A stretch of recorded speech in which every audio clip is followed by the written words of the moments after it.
All right, everybody. We can all take our seats, please. We're about to begin. So my name is Trent Fowler, and I would like to welcome you to the inaugural Da Vinci Institute Speaker Series here in 2019. If you don't know, this is actually the world headquarters of the Da Vinci Institute. We have, in addition to being a futurist institute, we also have the excellent Colony Workspaces, where we have these beautiful offices with excellent mountain views. You can do your best work. If you're interested in any of that, please talk to Thomas Fry. He can give you a tour and discuss pricing and fees with you. So in 2018, we did this speaker series predominantly with single speakers who came up and talked about whatever was on their minds. We had an artificial intelligence researcher who talked to us about blockchain and the future of work. We had a guy come and talk to us about settling the outer solar system. This year we're going to switch to a panel format. We think it'll be livelier and hopefully give you folks more value. So thank you for coming out tonight. These speaker series events are on the second Monday of every month, and we have them scheduled throughout the year. So you can get in touch with us or follow us through Meetup. Meetup.com is probably the best way to do it, or through the Da Vinci Institute website. We have an events page where you can find out what we're talking about. So tonight we're going to discuss the potential for new technologies to disrupt the world. So we all know that historically humans have benefited from the advancement of technology, and by and large people who have naysayed new technologies have been proven wrong. But this is not necessarily a generalization that we can assume will carry forward forever. So our panelists tonight are going to discuss the potentials for new technologies to disrupt the future. And you all have handouts, so I'm not going to spend a lot of time introducing them. But before we get started, Andoni would like to say a few words about some related organizations. So thank you very much, and enjoy the show. Thank you. Yeah. My name is Jose Jimenez. We're old if we're laughing. Yeah. The old guys laugh. The young people are saying, "Who the hell is this guy?" No, ICE is not looking for me. First of all, I'd like to introduce you all. Again, my name is Andoni Lizardi. I'm the president of Creative Connections and CATS, the Colorado Arts and Technology Series.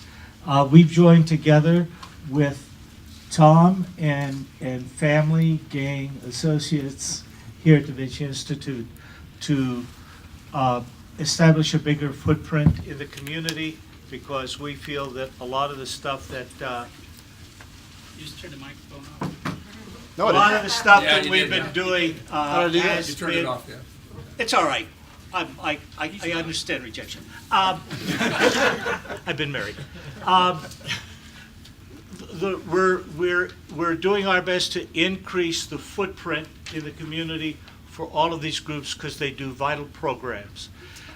This Thursday coming up, we have a program for those of you in this room who own your own businesses. If you have the interest in cash flow profits, the program is titled "Making Money Now." We have our program moderator in the room. Why don't you wave to everybody? He's Don Claus with Nuclear Networking. Real interesting company you should know about. How many of you are entrepreneurs? Okay. How many of you are inventors? How many of you think you're inventors? Okay. All right. Bottom line with all of this stuff happens to be is that we have three very vital groups. We all have a very strong following of one sort or another. I'm glad to see the turnout we have tonight, and I want to thank you all for showing up.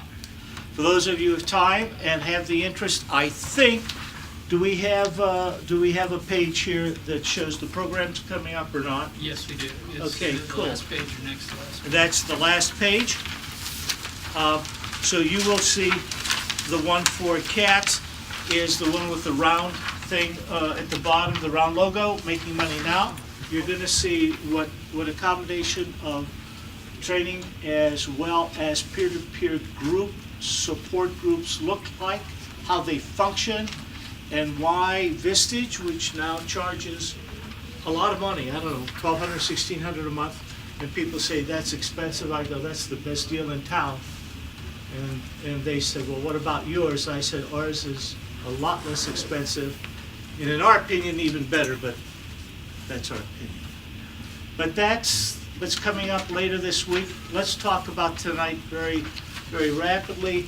I don't think our panel members need to introduce themselves. You've got a brief bio in here, if you folks will indulge us. And the reason is because if we go through that process, we're taking away from the program. Normally the way we run it, but it's in Tom's hands, normally what we do is give each panel member three minutes on each question. We usually do 3 rounds. Now you're the chief of the applesauce. If you want to change that guideline, you're free to do so. If you want to keep us to a 3-level format, we'll need a volunteer to just give you a signal that the 3 minutes is up. Do you want that? No, I think we could. That's fine. And then at the end of about 3 rounds, if Tom permits, we're going to throw open the questions to the floor. I'm going to ask you to do us a big favor. I've been to Da Vinci Institute programs before, and every now and then we get at least one person a night who has the need to give a speech. You can give any speech you want up to 30 seconds, okay? Nobody wants to hear your opinion on anything except you, and that goes for me too. Nobody wants to hear my opinion except me, and I bore myself to death. Here's the reality. We've got a stellar group of people up front. By the way, you can feel free to even ask Tom a question, okay? Normally the moderator doesn't get questions. But Tom, since you're up here, I think you're free game, and anybody that wears a red bow tie is definitely free game. So if you have questions, and if you would, try to spread them around, because each of these gentlemen has a unique perspective of the world. I know each of them personally. We've had meetings together, and Michael was just on one of our panels recently. Jim was on one of our first panel at CATS. Carl has done everything from serve as a moderator to a panel member. So you've got some great people in front of you, and Tom doesn't need any introduction or praise at this level. I think most of you, if not all of you, know Tom. Finally, I know, it's too. Finally, what I want to do is encourage you all to, if you like this program, do us a big favor.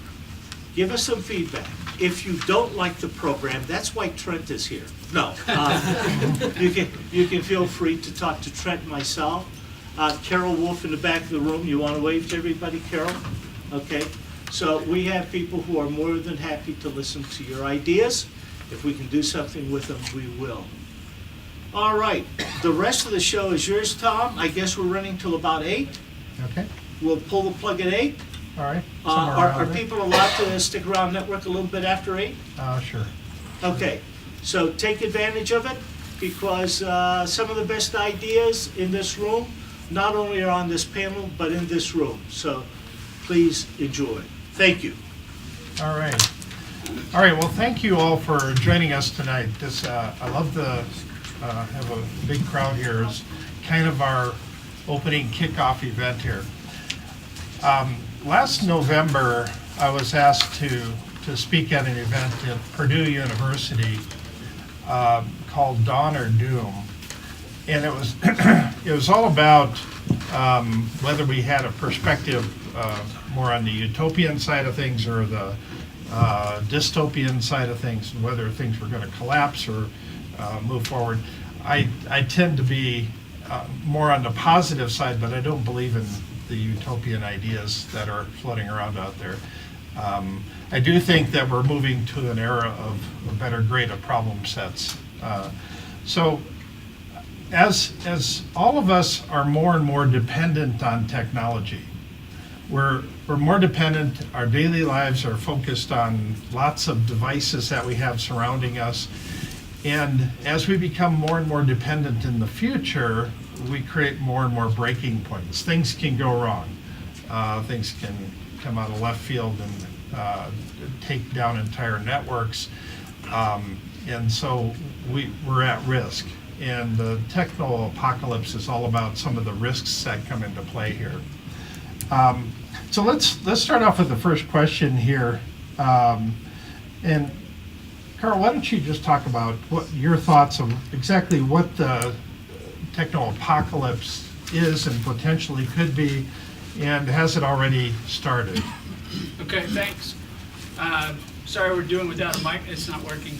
Gonna work without a microphone, so if you can't hear me, raise your hand and I'll just speak up a little bit louder.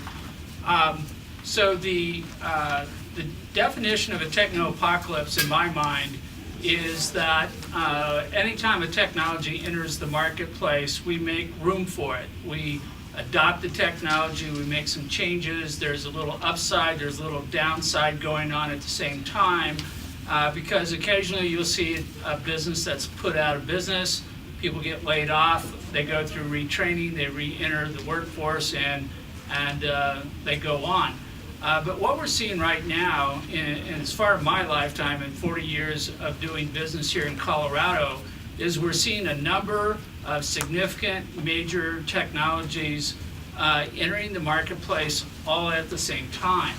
And these are all massively disruptive technologies. We have the autonomous car, 3D printing, artificial intelligence. There's a long list of these. And these are not small changes, these are major changes. And what we're concerned about is that these are large enough that they're going to create major displacement, major business obsolescence, major layoffs. But it's not just one, there's lots of them, and it's all occurring at the same time. So then the concern is, well, in the financial market, we go through the ebb and flow like traffic on I-25 where it speeds up and slows down.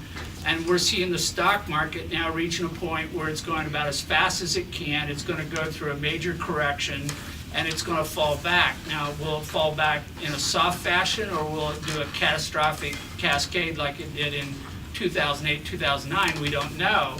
But against that backdrop, we have an administration who is engaging in trade wars with a lot of major players who may or may not be able to withstand that. So the bottom line is, if you introduce something new and it's going to cause a disruption, yes, we can handle a little of that, but on top of the stock market being where it's at and on top of the trade wars, does this have the potential to cause a major crash, maybe even worse than 2008, 2009, where we're going to go through long periods of unemployment as people try to replace their jobs and move forward again? So now that I have a microphone, I'm done. Thank you. All right, Jim. So if you could, can you talk a little bit about how these technologies are building off of each other and how they're creating kind of a cascading effect, and how, what's the likelihood that it could actually crescendo and actually create a big problem? Sure, absolutely. I think Carl captured a big component of this, which is the rate of change issue. What we're seeing is change that is occurring faster and faster, and that means that people have to scramble more and more to stay up with it. In terms of interacting technologies, anybody Uber over here? No? Yeah? Cool. Perfect. Let's look at what's involved in being able to go out on the street corner and push a button and get somebody pick you up and drive you somewhere, right? First off, they have to find out that you're in need of something, which means we've got this cell phone technology, ubiquitous cell phone within the urban corridor for the most part. That communication is one component of what led to that Uber driver showing up. In addition, we needed to have the web to be able to have those apps running out in the cloud so that the software could run and find the closest driver and send them a message to pick you up and get you somewhere. On top of that, that poor driver does not know where he is at any point in time. So he's depending on GPS running on his phone to tell him where he is and what roads to take using Google Maps in order to pick you up. That's amazing numbers of different technologies, all of which didn't exist 40 years ago. I mean, I remember when I had one of the first, 1,000 websites, right? And if you actually found a website that was live, you sent an email to all of your friends to say, hey, there's a URL that has something behind it. I mean, all of that in literally the last 30 years. If we look back to the roads that Uber driver was driving on. From the introduction of cars through to ubiquitous transportation that enabled the suburbs so that people could live out in Evergreen and drive down to Denver to work, that took 50 years to roll out. We went from GPS to Uber almost overnight in comparison. And with autonomous vehicles coming out, now we can get rid of the driver. This is hugely disruptive, not just on a technology level, but it's also disruptive on a social level. Taxi cab drivers in New York have to have a medallion to legally drive a cab. There's a limited number of medallions. People would buy medallions for upwards of $1 million and then pay for it by being a cab driver in New York. Guess where Uber does an awful lot of driving around? There are people who are now declaring bankruptcy because they can't pay the loan that they used to buy the medallion so that they could become a cab driver. And some of them are moving over to Uber and making their money back that way. So it's not just the technology, it's how the technology interacts on the social level. And as we become more and more used to it and we become dependent on it, anything that disrupts that technology disrupts society and disrupts us. Now, Michael, Michael is a last-minute fill-in, so I'd like to have him take about a minute to give his background here before I'll ask him a Sure. question. Have you guessed? I'm not Venetia.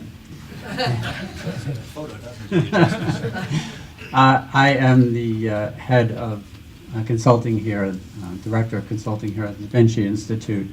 My background is mostly in business strategy, but I've been working with Da Vinci for 15 years, and together Tom and I have created a new methodology for how to do futuring. So that's something we're advocating and rolling that out, and to do it a little more structured and hopefully do a better job than what's currently done in the futuring world. So is there a methodical process for anticipating a techno-apocalypse, some major catastrophic event? Is there some indicators that we could be looking for? Wow, that's a good question. So I think what is interesting, what's not done well in futuring, is actually looking at the human side. And I actually think the human side is what always causes the problem. So there's a lot of resistance from the status quo against any change. And also just in general, if one's sense of identity is threatened or one's feeling of importance is threatened, there's a tendency to be resistance. And so, you know, a lot of what we see as a worldwide strife right now is really this desire to go back in time to some ideal state that never can be repeated again. The United States will never be in the case where it was at the end of World War II, where it dominated the world. There was nobody else who could produce anything. We were totally monopolizing all of the industries, and we were able to distribute wealth among all the people in the United States fairly generously. But as we finally hit the 80s, we started to compete against the rest of the world, and that starts to suck off value out of the United States to the rest of the world. Well, that's probably a more normal state than one country dominates the entire world. So now we're seeing Britain, we see the United States, we see some other countries where there's this tremendous resistance against the future because it means diminishing people who are used to being dominant, right? They had it pretty good and they want to go back in time, but there's no amount of politics that can bring it back. So futurists need to consider where resistance will be, because they can predict to some extent where there'll be political resistance. Yeah. So going back to Carl here, you work with startups a lot, and whenever there's chaos, there's also opportunity. And so can some of the entrepreneurs who actually thrive in this type of chaotic environment, can they mitigate some of the potential for disaster? Can we forge some of our best companies during the bad times? Yeah, so with every change, there's an opportunity as well as a downside. And there, in my mind, are more opportunities today than there's ever been in human history. The introduction of a technology creates a whole variety of different opportunities around it. The big issue I see today with adapting to new technologies is the time it takes to do that. We're used to going through a relatively slow educational process, and we may now be at a point where we need to retrain every year or every 6 months. And the amount of training to get into that needs to be rethought from ground zero. I see it as a major opportunity to get into. At the same time, one of the advantages of being an entrepreneur, and in this state, being a freelancer or a solo entrepreneur, is that you can move faster than the big guys.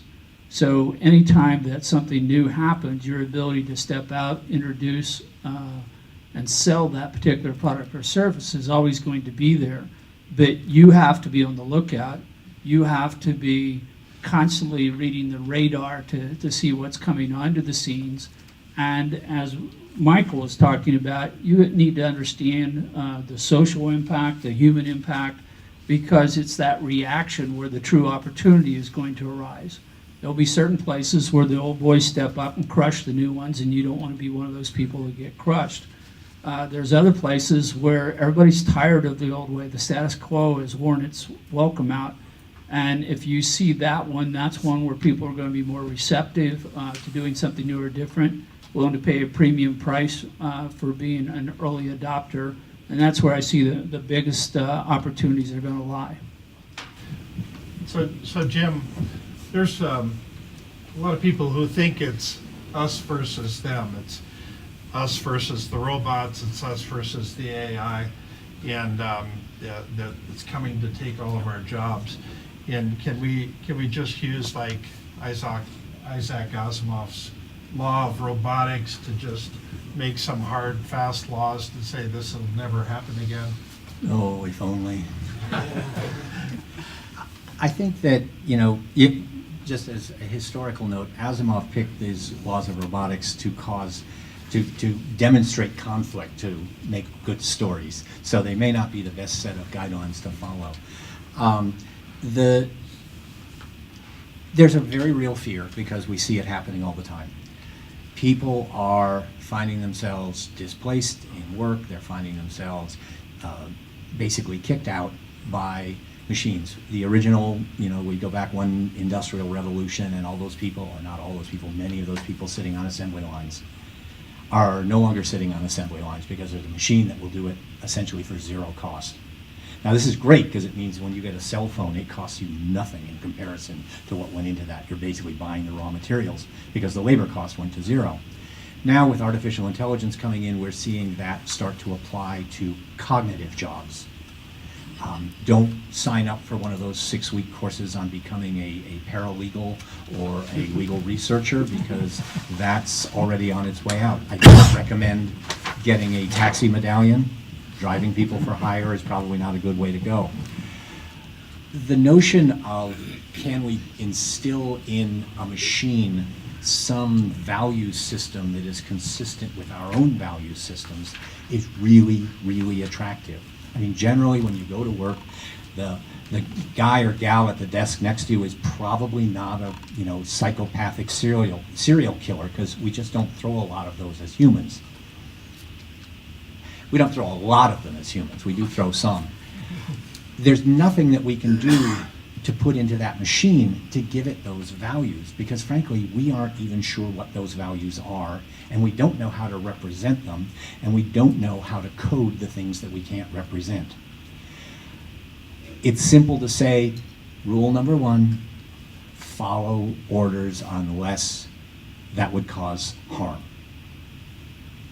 But what is harm?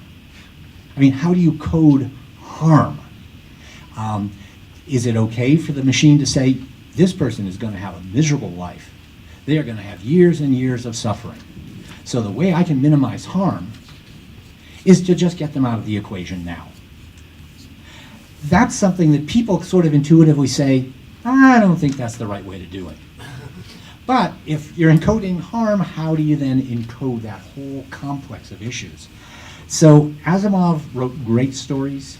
Eventually he rolled down to the 0th law of robotics, which was we have to protect humanity as a whole, and he created a robotic nanny state where the robots just made sure that nobody had anything nasty go wrong. I don't think that's the way we want to live. So, yeah, don't count on Asimov to save us. They're out there, they're mean, they don't care about your jobs. Prepare now, figure out how best to welcome our new robot overlords. So Michael, we get in discussions about privacy a lot, about, and the way I like to think about this is there's so many radical transparency advocates out there that think that if we know everything about everybody, that we'll live in a much more safer society.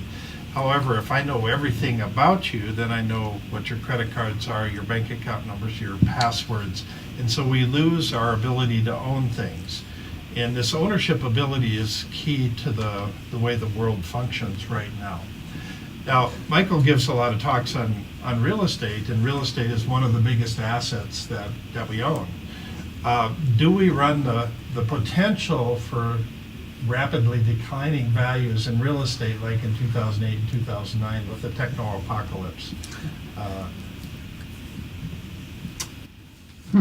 Interesting question.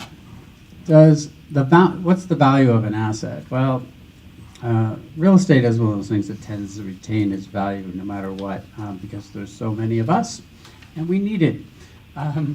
But I think the way I think about this is that technology becoming a problem is more about, it's the rate of change, and it's really about our inability to keep up. And we've built things that are old and fragile. So like if you take privacy and security is really a problem, right? Every single one of us constantly gets some threat to expose us, or they've broken into something, they've hacked something, they have our ID, whatever. And that's all because when we built the internet in the first place, we had sort of assumed good actors. A bunch of academics sharing research data over the internet, right, with each other. They liked each other, there was no bad people. And pretty much a lot of technology gets built without thinking of the negative consequences. What if a bad actor were to use this for their own benefit? A lazy, easy way to steal money. And that, to me, is where we have some real issues, because we have this old structure, and the disruption is going to come when we say, it's so broken, this is not working anymore, we're going to have to implement a brand new way to do the internet, for example, right? And that's painful. And there's also the status quo issue of who owns your data, right? So right now we have all these corporations that say, we own your data, and we're making lots of money off of it, and yet that's probably a lousy solution long term. So if you look at something like blockchain or distributed ledger, there's an opportunity to switch that so that everybody owns their own data. They decide what they want to release, and also whether someone has to pay to get it. That has tremendous upside, but you can imagine the resistance that's going to happen from the status quo, all the big corporations that are making tons of money off of our data. So I'm not sure it has anything to do with real estate so much. I really think when you talk about privacy and when you talk about security, it's that to me is the epitome of the battle we're going to face, is who owns your data? Do you get to own your own data, control your own data? And if we do, I really think it brings another level, a much better world than what we currently have. And I can't imagine that what we're doing is sustainable. All right, I'm going to come back to you with that a little bit later. Okay. But Carl, you're working with a lot of startups and helping find money for startup companies. How is this techno-apocalypse going to affect the funding world? Does it all suddenly dry up? Do we all switch to cryptocurrency? Do you just fund everybody personally? Yeah. Yeah, it's door number 3 on that one for sure. I think that a lot of people are not realizing that the techno-apocalypse may be as impactful within the capital industry as any other industry that's out there. A lot of the industry is highly regulated by the banking commissioner or the securities commissioner, federal government, and so forth. And what it has over time is it's caused this massive distortion in the marketplace. Many of you are familiar with accredited, non-accredited rules where only the wealthy, the top 3% of the population currently by income, get to make unlimited investment decisions, and the rest of us pretty much don't get to do anything without outsourcing this at high cost through brokers, dealers, advisors, and the whole 9 yards.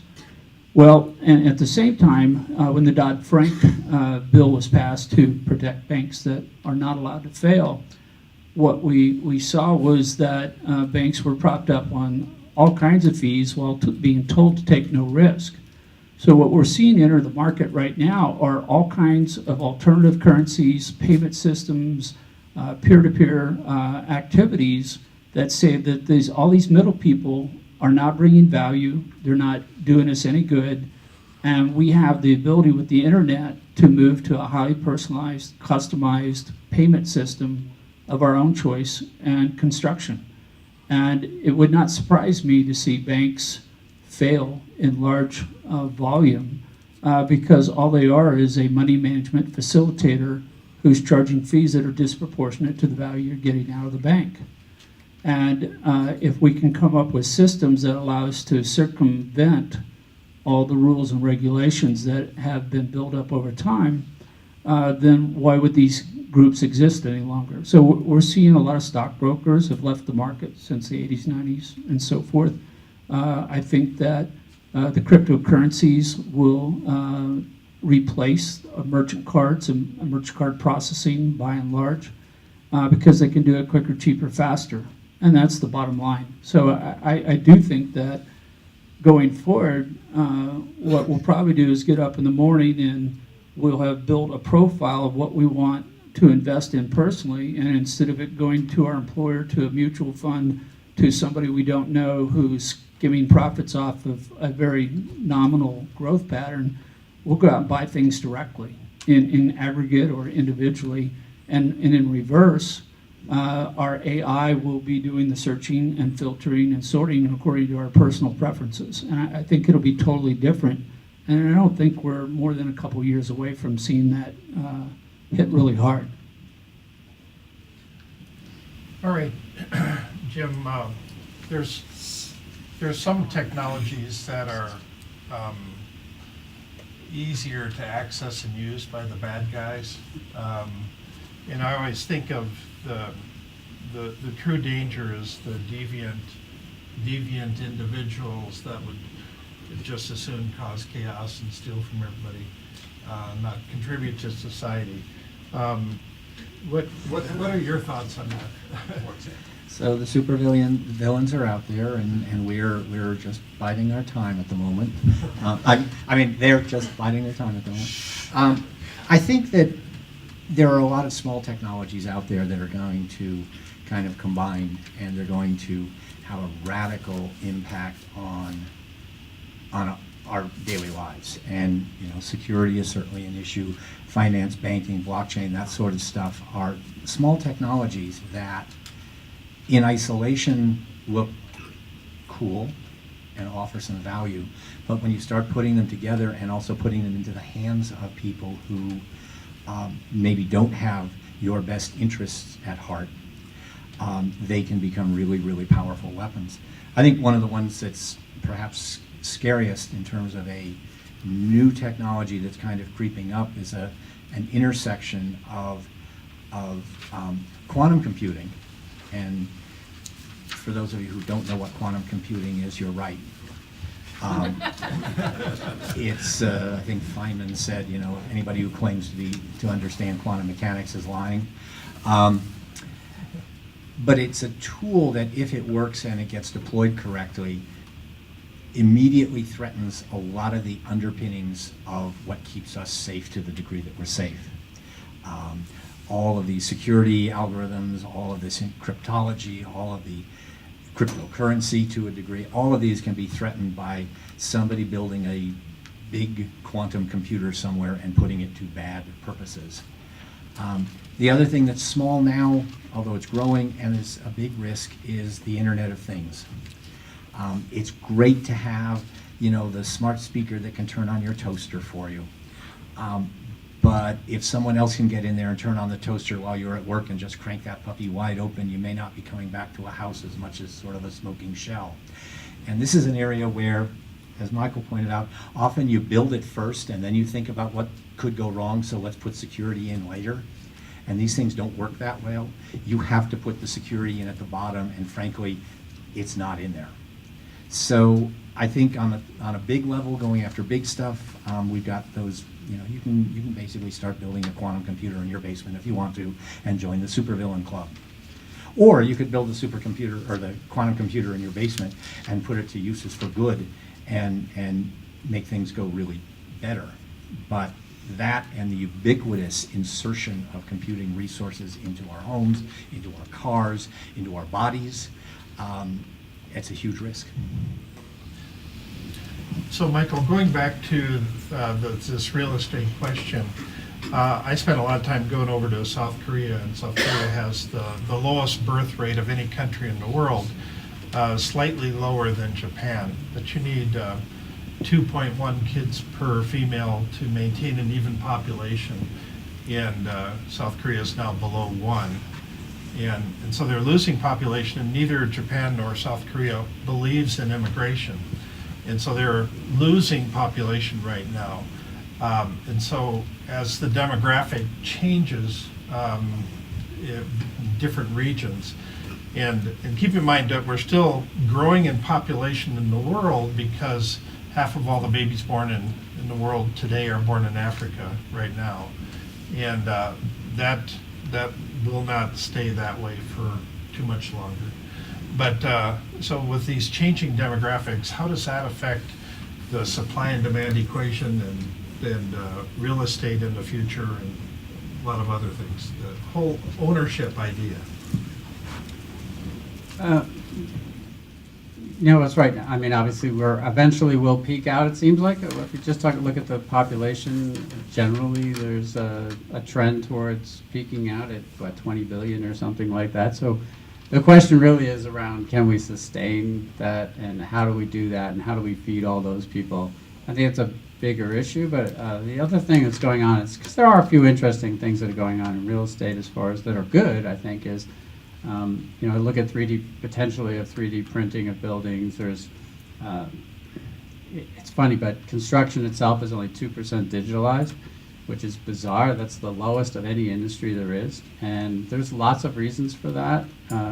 There's local laws and regional laws, and it's very difficult to obviously build a technology that's digital based if it has to be different on every locale and meet. And then all the standards are driven by just actually what materials you have to use. You have to.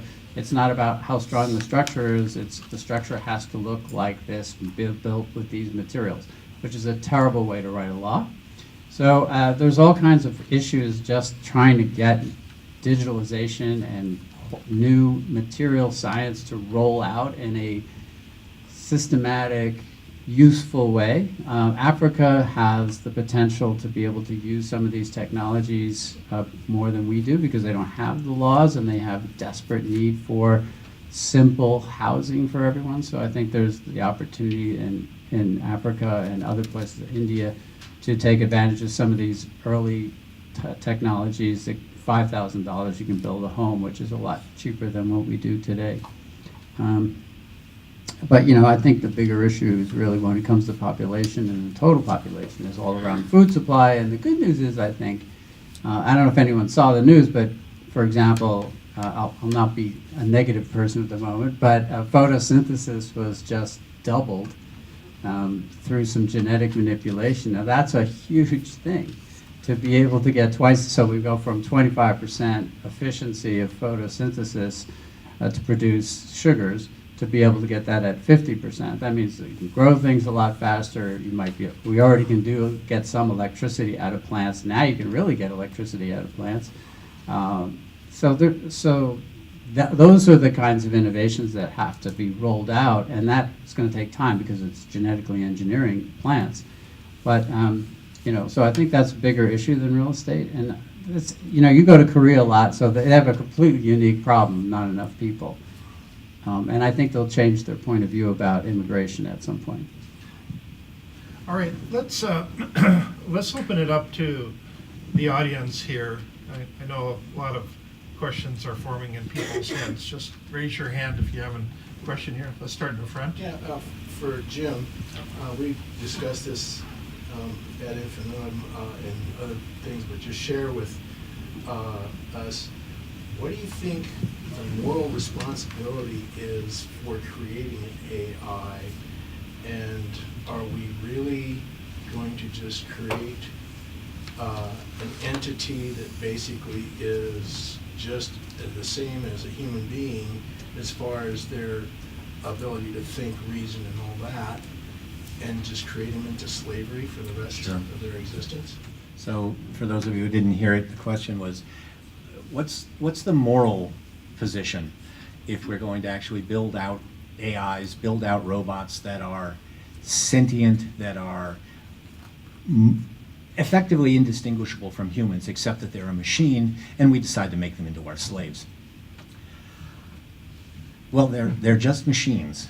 I know many of us name our cars, and we get upset if you bump the fender on your car because your car gets hurt, but really they don't hurt. It gets a little bit different when you cross the line, or it seems to get different when you cross the line into this thing is sentient.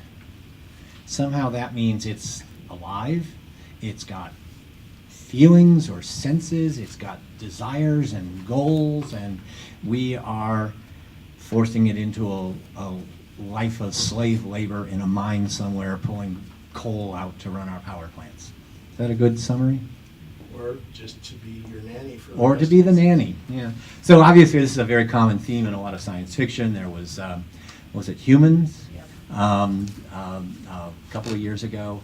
And that also brings up that scary question about, and if they get tired of being subservient, are they then going to revolt and strike back at the evil overseers?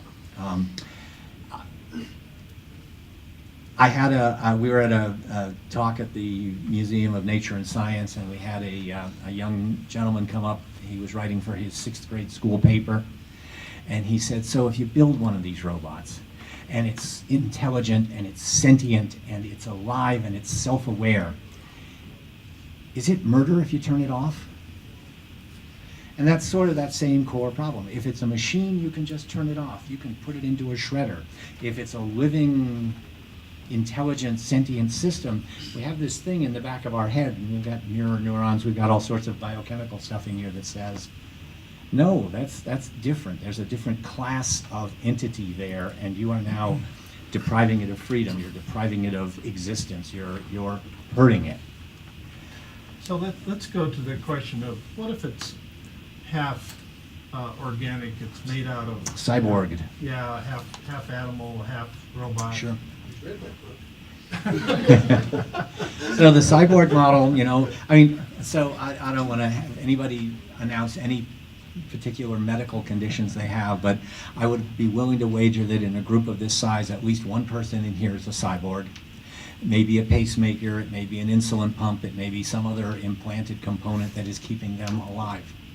I am pretty sure that if we did a poll, they would vote no about, I'm part machine, therefore I have lost all my rights as a human being. Carl? Yeah, I think that the bigger question is still back to a human nature social issue. Today, around the world, in a lot of portions of the world, we're still striving to justify human life and some degree of quality. If you create a machine that is performing superiorly to half of your employees, what is that going to do with the way you treat them, or whether you keep them on board, or whether you fire them, displace them? If you're running out of food as we approach 20 billion people, even though the robotics should enhance our productivity, are we going to lower our sense of life and respect for life because we have robots doing all this work for us? I think the greater concern is that we start finding more and more people at the bottom of the pyramid who are being discarded because they seem to be bringing no value when they're compared day to day with a robotic simulation. Just a drain on society. Michael, you want to jump in? So let's get another question. Yeah. All right. Other questions out here?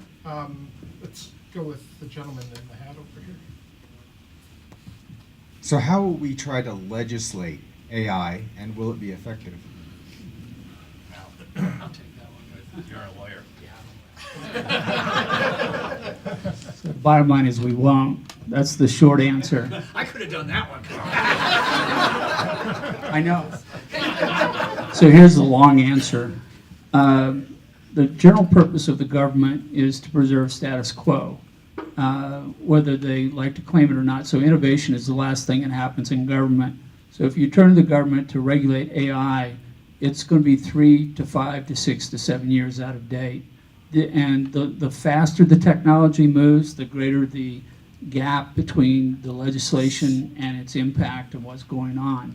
Right now, we're seeing this everywhere with cryptocurrency. I mean, we have legislators interchanging the term blockchain with cryptocurrency when they're completely different things and not understanding what they're doing. They're, outlawing blockchain in certain places because they think it's cryptocurrency.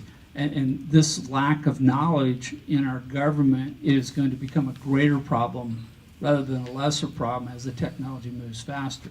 So can you legislate it? What are you going to legislate? You're going to tell people not to do bad things? That's what all laws are about. But what happens when it starts to destabilize governmental powers? Yay. So, I think the other thing to keep in mind is we're seeing more and more deployment of AI systems into the legal and legislative domain. They're doing research, they're doing checks on precedent, they're doing all of this. We have to keep in mind that it's not that big a step for them to start saying, you know what, if we get this case resolved this way, that'll set us up for this law, which will move over this way, which will finally lead to this one where we have to grant citizenship to these machines. So it's not all random. Gunderson for president, right? No. Gunderfish, that's an entity, not a person. All right, that's the gentleman in the center back there. Yeah. Okay, I kind of side with Carl on the dystopian. I kind of believe in the dystopian side of AI, and I have a question. If we're making something that's so smart and smarter than us, what about learning, self-learning? I've heard about it. I'm just wondering what you guys think about the self-learning and problems. Okay, with you that. want to take that, Michael? Sure. I think that's the one everybody should be most concerned about when we talk about AI. I'm not on the whole values, and it's very much like a human being, and I think most of that's crap. I think AI people are very misguided as well. But what you're talking about, they are. They're trying to make human beings out of machines. That's not really a very good use of your time. But they are capable of being smarter. And usually it's very specific within a domain. That's the easier part to do. So can we make a smarter lawyer? Can we make a, yes, we can. Depending on what the specific role is that lawyer is doing, can we identify that domain and have a machine do better and learn to do better? And the answer is absolutely yes, it's already here. And it's here across the board. It's, for example, reading x-rays. Definitely a machine can read an x-ray better than a human being can. Can a machine do anesthesiology better than a human being? Absolutely, it can. There's laws and things that are preventing that from happening because in order to have an operating room, you have to have an anesthesiologist. And guess what? An anesthesiologist has to have an MD, which is ridiculous because most of them have that, but they're bored out of their minds because they never use anything they learned in medical school. So there's things that are slowing it down, but the reality is anything that's digital can be improved very quickly and sweep around the world. So every industry in the world is digitalizing, and as it digitalizes, it opens up the ability for AI to sweep through that industry as well. And then every new algorithm can be sent around the world to take off. So if we have a machine right now, machine learning is terrible. It really is. A child can learn the difference between a dog and a cat with just a few examples. It takes a machine 1,000 different examples to figure out the difference. But those algorithms can be improved.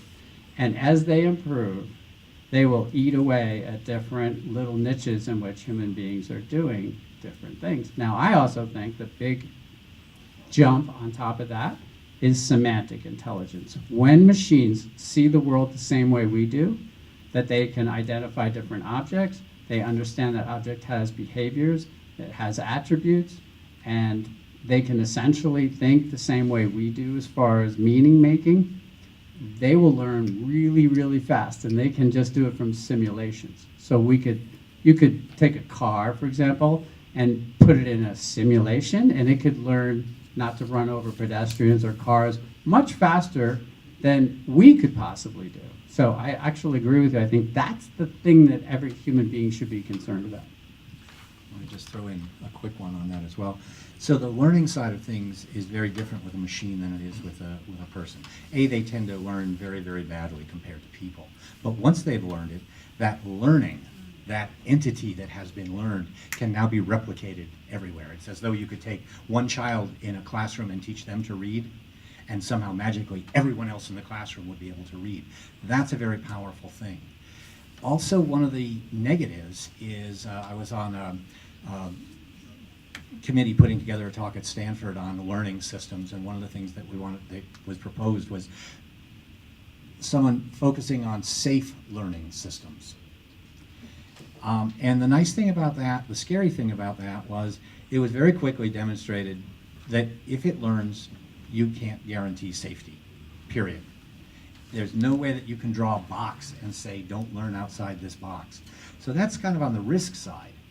Also, a really nice article, if you're a geek, a really geeky math person, a group put together an analysis of learnability, the mathematical properties that things have to have so that you can learn from them, and have now determined that that's isomorphic with essentially a variant of the incompleteness theorem, which basically says there's a lot of stuff that machines can't learn, mathematically cannot extract the subsets of knowledge out of. So human beings, we can learn anything. We get it wrong sometimes, but we can always learn it, so we'll stay one step ahead on the learning side. So what Jim is saying is, when you say, what do I need to do to keep my wife happy, certain things machines cannot learn. Okay. For those of you who saw the news at CES, there was one, never mind, I'm not going to go there. All right, let's go with Eric. Running with the theme of the tech apocalypse, if each of you could ruminate on what actually would be a potential perfect storm of technologies that would lead to that. Say we are rapidly evolving artificial intelligence, and we are now opening the door to evolve our own genome, and we are evolving everything else, and we're doing it all at the same time, and we're doing it at an exponentially rising, increasing rate.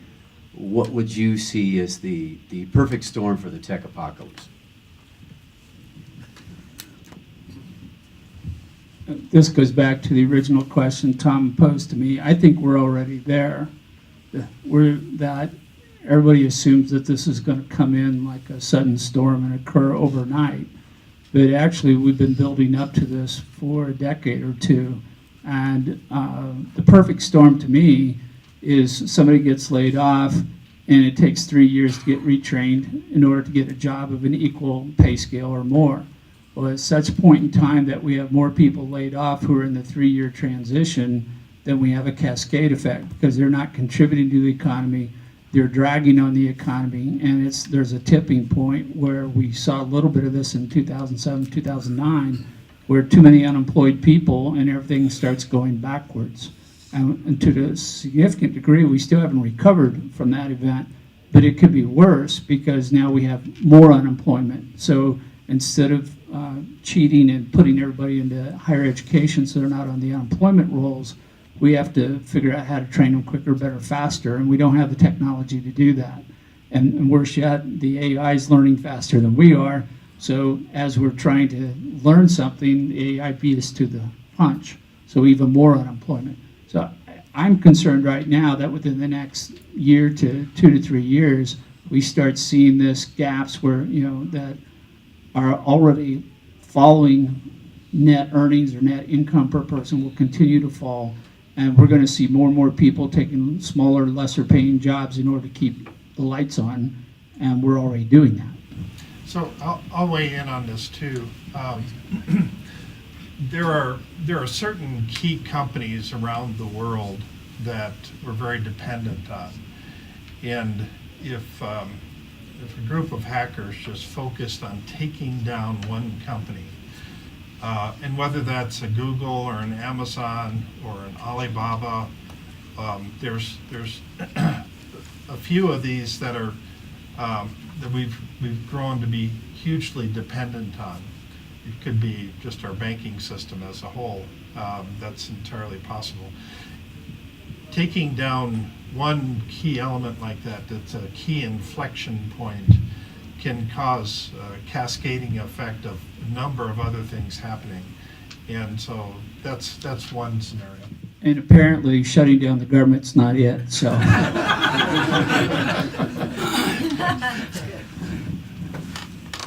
All right, let's go way in the back. I don't need the mic. Just for recording purposes. For recording purposes. I recording. Yeah, Just for recording, so be careful. yeah. Glad I didn't go into the CES story.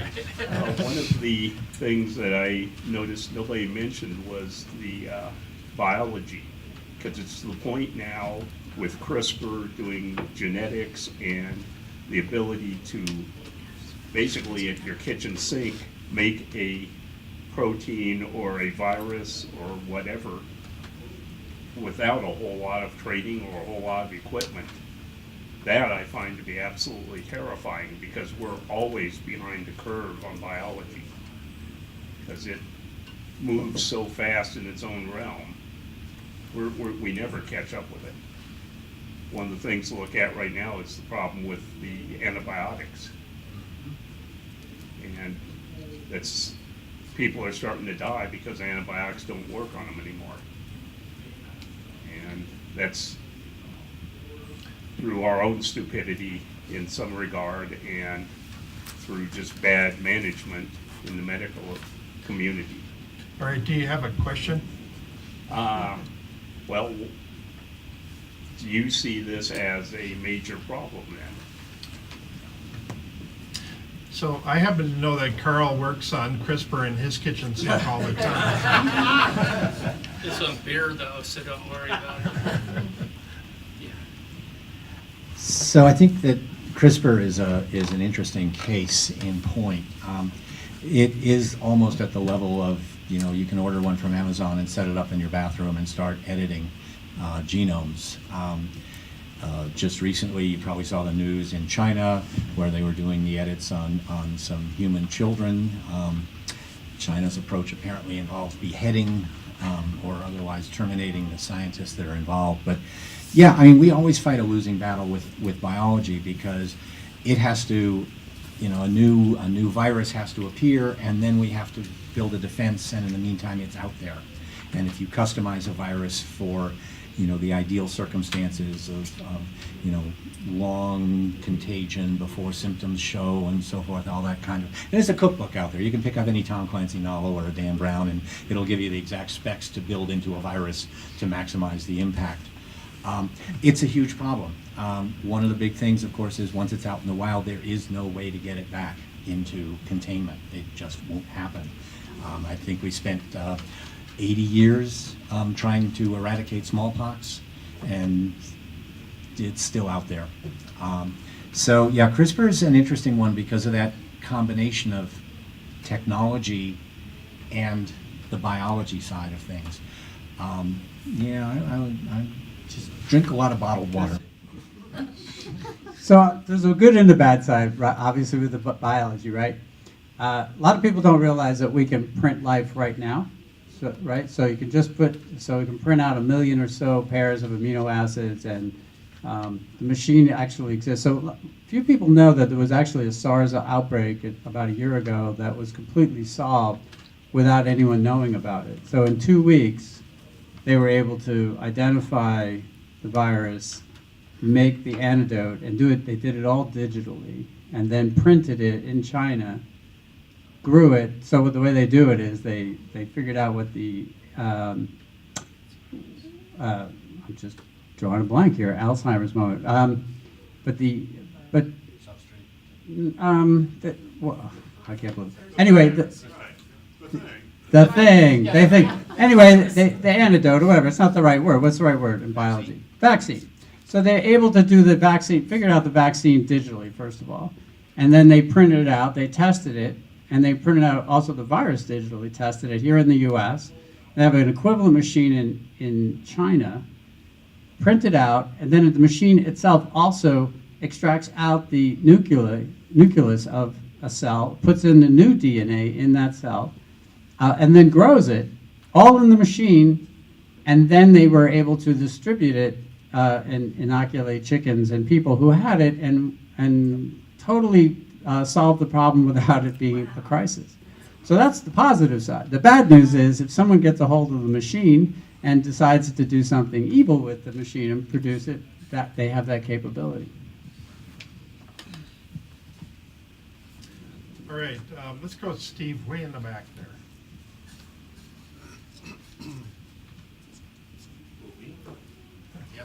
The other Steve. The old Steve. Tom, all the time that you spent in Korea, maybe you can help me out with this. Michael made a statement from real estate a little bit ago about how, like, even in Korea, because of the population non-growth that you're looking at, they're going to have a need for immigration. However, thinking, the number one thing I look at is not really techno-apocalypse, but it's human beings breeding, going from 7 billion to 20 billion.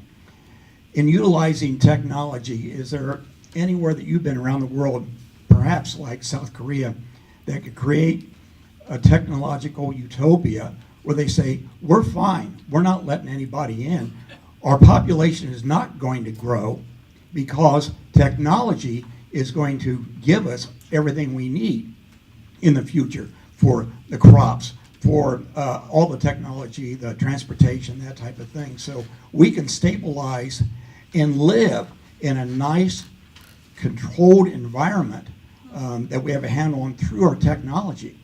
Is there anybody having that thought process? So it's an interesting question to ask. Do we live on an overpopulated planet or an underpopulated universe?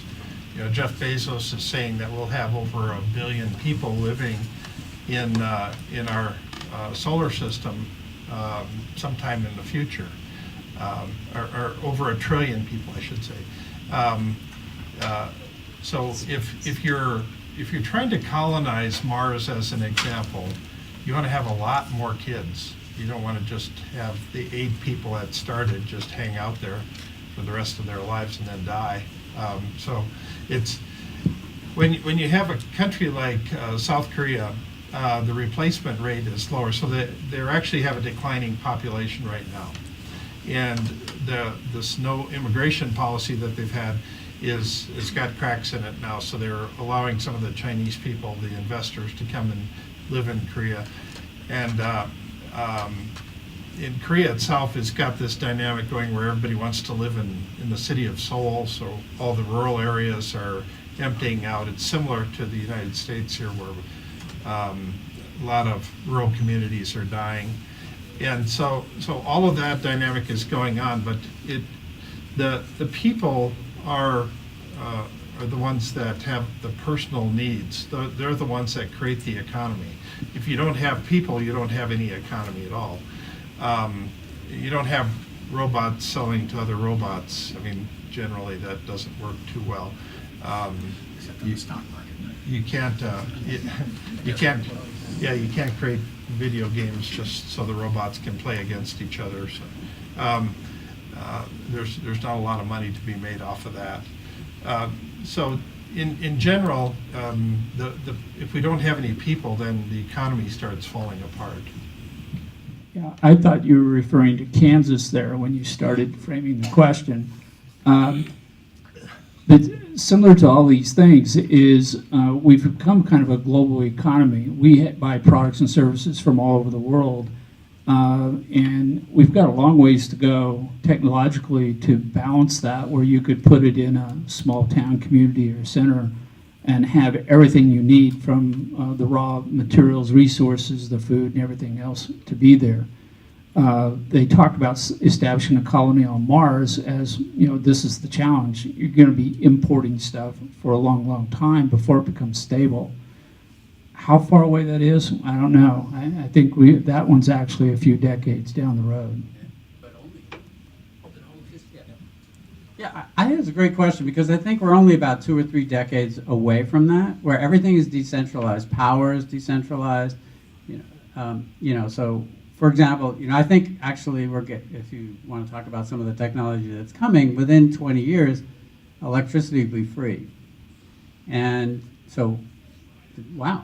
You don't need a grid. I can just generate electricity from light or whatever, and through my window, and wow, I have all the power I want. And that will be enticing to people with lots of money to create their own world to be the way they want it to be.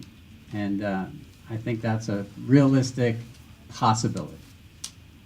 I think one of the other things in terms of history, there's a school of thought that says one of the major enablers of the Renaissance was the fact that essentially the Black Death rolled through, and so all the excess population died off.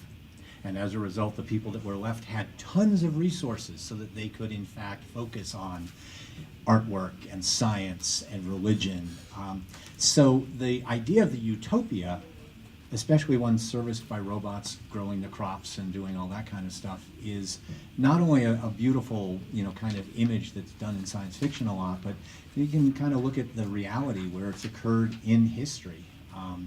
And yeah, we do definitely see it here with people moving out of the rural areas into the cities. But then, of course, right now the cities are totally dependent on giant factory farms to put food on those tables in the Safeway. So. Okay, let's go with just a couple more questions here. In the center in the back,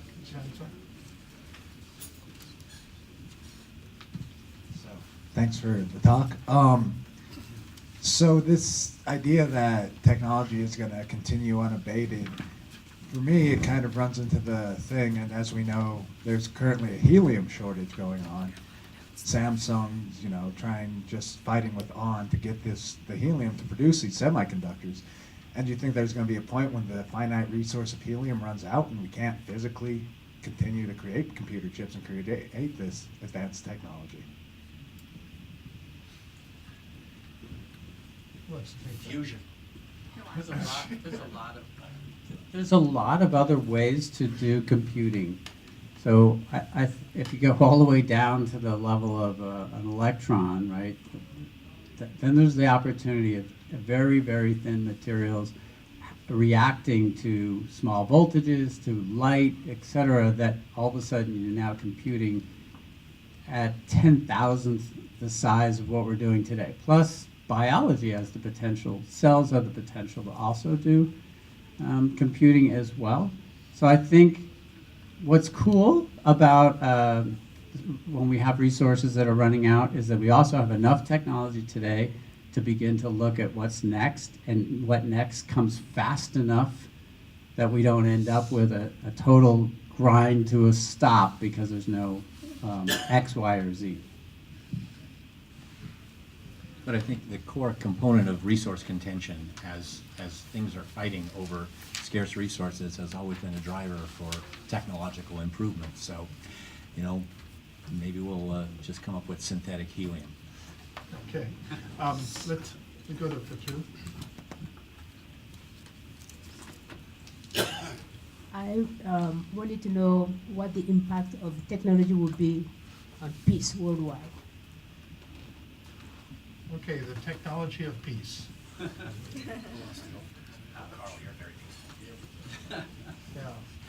Well, I would start off by saying that a lot of strife at the human level, the country level, whatever you want to call it, is over resources, resource scarcity. I mean, we've fought over oil, we've fought over labor, we've fought over all these things.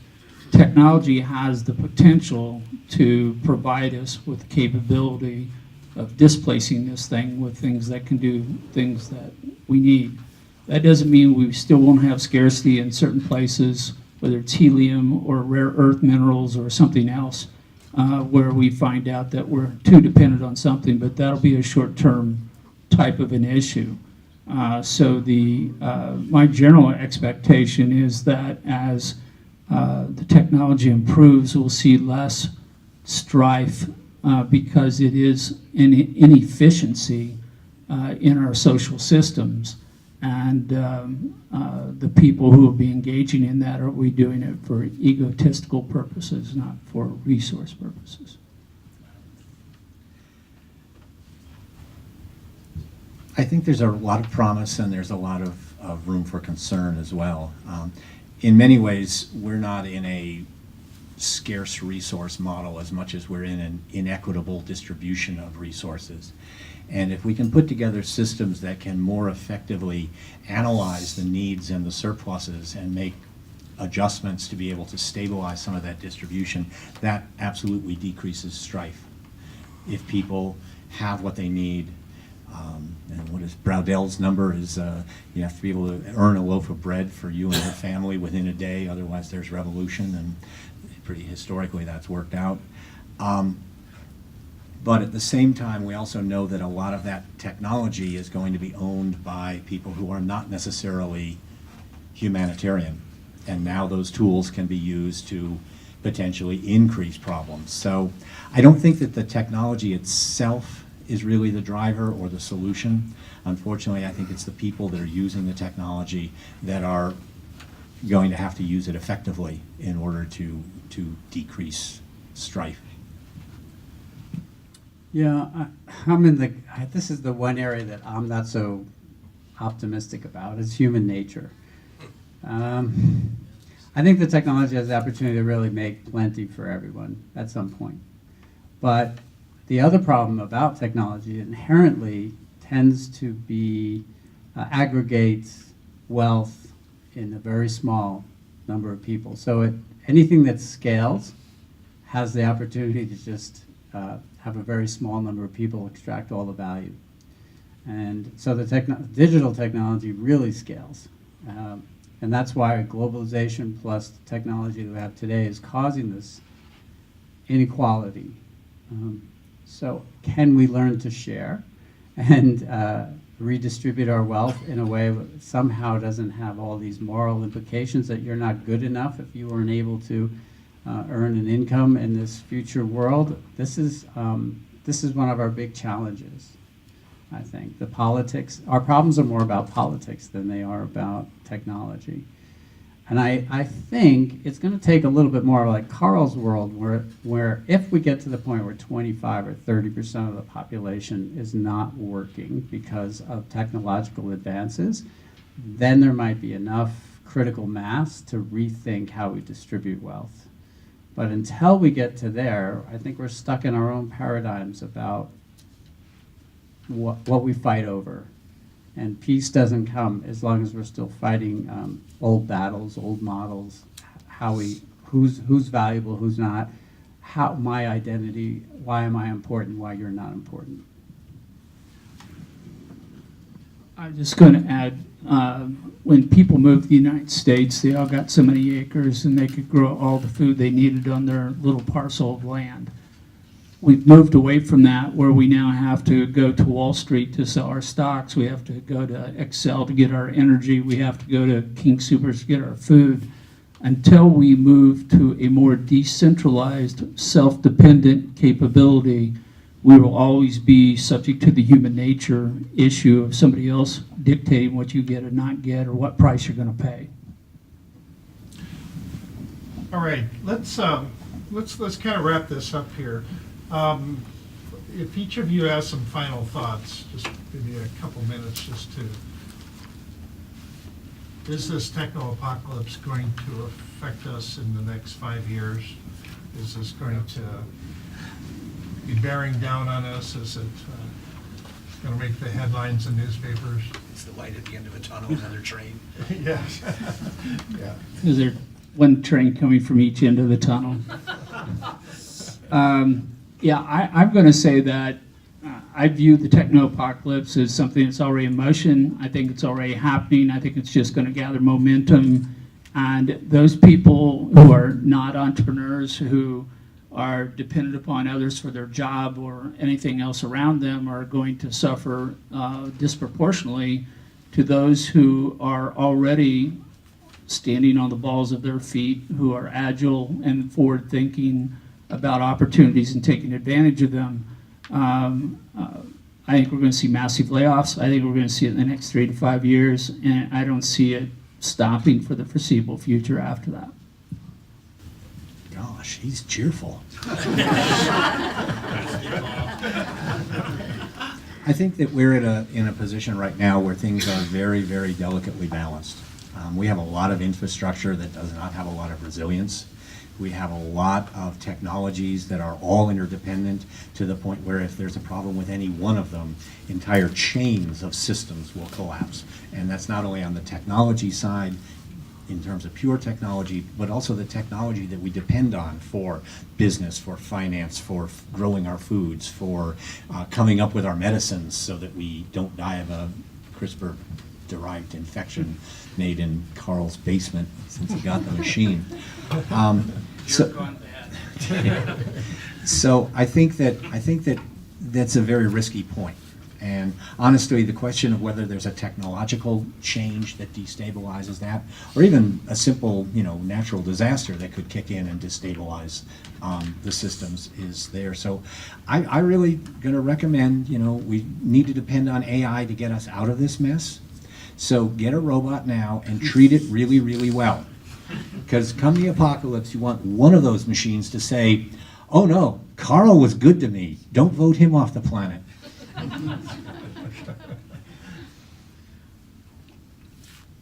I'm not optimistic about the next 5 years or so. I'm with Carl in that none of our institutions are ready to help us.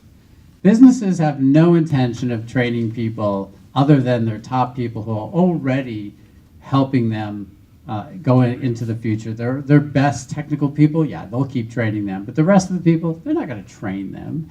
You're not going to train somebody who has low skill to become a computer programmer. That's just not going to happen. Is government ready to help us? Absolutely not. They don't want, policymakers don't want to even think about this because they really don't have solutions. Institutions that we've depended on in the past, education system, totally unprepared for massive change and how do we retool large numbers of people. On a global scale, just so you know, we're better off than a lot of other places in the world because companies have located based on cheap labor. They're all shifting now to move towards where the high-tech talent is, and they're going to use robots and whatever to do the work that people are currently doing because they're cheap labor. Those countries that don't have tech centers are going to just completely lose their business foundation, and lots of people are going to be unemployed, and those countries have no capability of helping those people whatsoever. So we're going to go through this really tough time, in my opinion. The only thing I see that I like about it on the other side is more about material science and the biological science actually producing ways in which great value is produced, more like through synthetic DNA, and all factories will become biological factories pretty much. And I think there's the potential on the other side of all of this, if we're willing to redistribute wealth, to be fine. But right now we have no institution, no government, no business, no one's going to help you. It's up to you to be aware of what's coming, what technology will change the way you do your work, and work around it. Can I use that technology so I become the best person on the planet at doing something? Or is this technology just going to wipe me out, so I need to move someplace else before everybody else? I think we're on our own right now. That's how I feel about it. It doesn't necessarily mean it's all going to collapse, but we all have to be on our toes and be ready to move. Tom, should we announce next month's meeting? Yeah, we should. Okay. But let me just mention here that the internet is a very sophisticated communication tool. It enables us to align the needs of business with the talent of individuals in far more precise ways than ever before. So rather than, hiring somebody full-time, we bring them on for 2 months or 2 weeks or 2 days or even 2 hours. And the tools that we're going to have to work with to do this are going to get better as we move into the future. My thinking is that we're actually moving into an era of superemployment, but the superemployment where we have more jobs than we know what to do with, but it'll all be gigs, it'll be freelance work, not full-time jobs. So if you think about the way Hollywood has worked for years, Hollywood has, whenever there's a movie project that comes into play, it attracts writers and actors and directors and camera guys, lighting guys, makeup people, and they all come together for this project. As soon as it's over, they disperse and they form around other projects. It's very organic in nature. Now that's the way a lot of our business world is moving today, and the problem is none of us have been trained how to become freelancers. Being a freelancer is an art in itself, and there's no colleges that are giving people degrees in being freelancers. No colleges have freelancer courses, any of that. But if you're really serious about staying employed for the coming years, becoming a freelancer, you can take control of your own destiny. There's 1.3 million freelancers in the U.S. right now that are freelancers earning over $100,000 a year. So if you want to break into that crowd, you need to hang around other people that are doing it, and they're kind of invisible in society right now. Those are things that need to change moving into the future. But I tend to be more optimistic. I tend to think that we have lots of good things happening. Naturally, there's all kinds of things that can go wrong and will go wrong in the future. But I think we have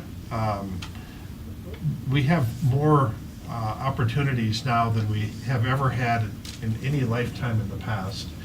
And what we do with it is up to us. So I thank you all for coming here, and would you like to announce Sure. next month's? The way we've laid out, at least the first half of this year, every one of our panels is going to be addressing some of our critical issues from a very different angle. The next program we're going to have is going to be about an issue close to all of our hearts. It's going to be the Colorado and the transportation system. Some of you believe we don't have one. I would agree with you. So we're going to have a panel who's going to talk on the issue of fast trains. Is that right, Bob Briggs? Yes. We're going to have a very erudite and accomplished panel moderator. Is that right, Michael Cushman? Yes, sir. All right. He said, sir, military training. Also, we're going to be talking about the issue of spaceports. Why for the next 10 years, all our spaceports may be going horizontal instead of vertical. We hope to have one of the heads of one of the largest trade associations here in the state of Colorado talking about why, if we don't initiate real transportation, we will continue to lose billions of dollars. And while everybody thinks we are such a hotbed, everybody who thinks that a hotbed for businesses is way behind the times. So it promises to be a good, and we're going, by the way, I forgot to tell you, we're going global. We're bringing in somebody from a foreign country, from Wyoming, to be, and I know he's going to look very windswept, but just flow with him. Bob, did I miss anything? Nope, it's going to be an exciting program. We invite you all to come and bring a guest. Thank you. And you know, why don't we give our panel a nice round of applause?